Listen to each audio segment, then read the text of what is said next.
প্রসেসটা হচ্ছে যে এটা অতি জরুরি বলা হয়, তো এটা হচ্ছে মানে টেন্টেটিভ ডেট হচ্ছে 2 দিনের মধ্যে পাসপোর্টটা পাওয়া যায়। কখনো কখনো মানে যদি কোনো প্রবলেম না থাকে তাহলে সেটা দিনে দিনেও পাওয়া যায় পাসপোর্টটা। সেক্ষেত্রে এখন আর সুপার এক্সপ্রেসের জন্য কাউকে ঢাকায় মানে পাসপোর্ট করা লাগবে এমন কোনো ইস্যু নাই। যে যার জেলায় আছে ওই জেলাতেও সুপার এক্সপ্রেস জমা দিতে পারবে, শুধু পাসপোর্টটা ডেলিভারি নিতে হবে আগারগা থেকে। যদি ইস্যু না থাকে, সবকিছু যদি স্মুথলি চলে, তাহলে সকালে জমা দিলে বিকালেও পেতে পারে।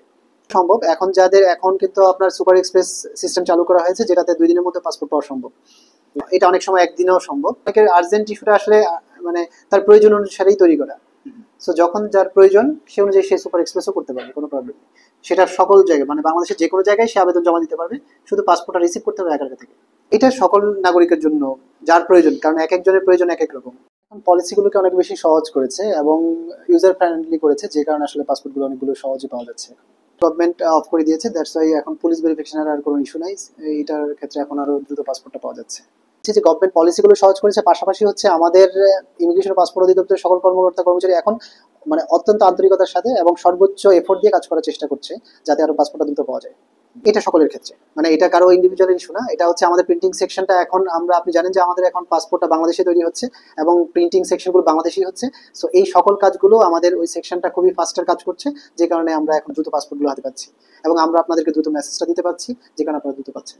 কোনটাই লিখে দিলে আপনার সকল ডকুমেন্টস আমরা স্ক্যান করে দিয়ে আপনাকে আবার ব্যাক করে দেওয়া হয়।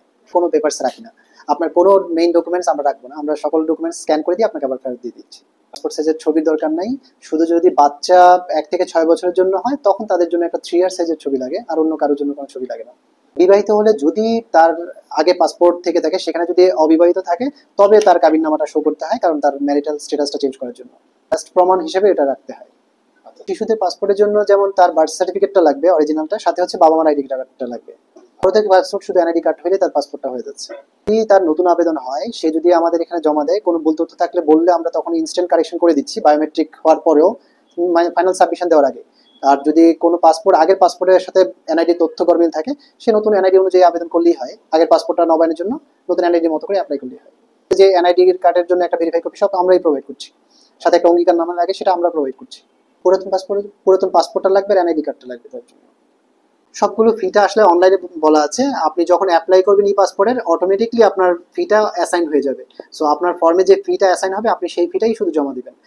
12টা ক্যাটাগরির ফি আছে, সুপার এক্সপ্রেসের জন্য ফির ক্যাটাগরি উল্লেখ করা আছে। আপনি যখন অ্যাপ্লাই করবেন সুপার এক্সপ্রেস দিয়ে, অটোমেটিকলি ফিটা আপনার ফর্মে অ্যাসাইন হবে। আপনার সবগুলোই হচ্ছে ব্যাংকে টাকা জমা দেবেন, ইভেন আপনি অনলাইনেও টাকা জমা দিতে পারছেন। চেষ্টা করছি যেন অন্ততপক্ষে মানুষ তার মানে স্যাটিসফ্যাকশন লেভেলটা আমরা টাচ করার জন্য চেষ্টা করছি, কিন্তু সবসময় তো পারি না, বাট আমরা আমাদের চেষ্টাটা কন্টিনিউ রাখছি।